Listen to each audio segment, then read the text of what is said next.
对，ကိုရုံးသွားတော့မယ်နော်။ဒီကြဆောပြန်ခဲ့မယ်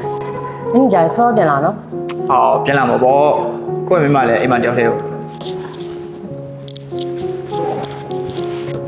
ကိုသွားရမယ်နော် ကိုရဲ့ဟန်ဆောင်နေပါနဲ့တော့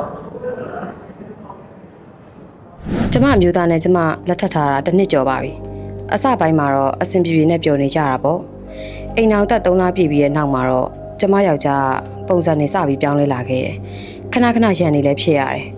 တချို့ညတွေမှာဆိုရင်ဘာမှမပြောဘဲနဲ့အစောကြီးအိပ်ယာဝင်သွားတတ်တယ်အဲ့ဒါနဲ့ဒီနေ့ကျမမတင်ကြတာနဲ့ကျမအမျိုးသားနောက်ကိုကျမလိုက်ချောင်းတဲ့အခါမှာတော့ကျမထင်သားလို့မဟုတ်ခဲ့ဘူး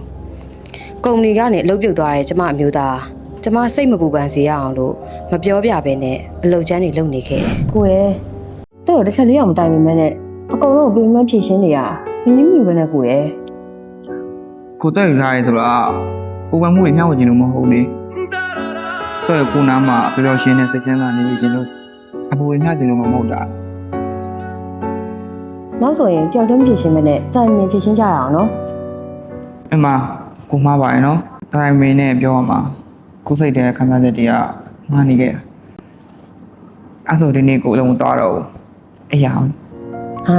ကိုကလည်းအစိုးရရှိတဲ့ဥစ္စာ အစိုးရရှိရပါပြီလို့လေကိုရင်းမနဲ့ကိုကြောက်နော် ဟောကိုကကင်မရာကြီးပွင့်နေရလေ ကင်မရာဝင်လာပါဖြစ်လို့လေ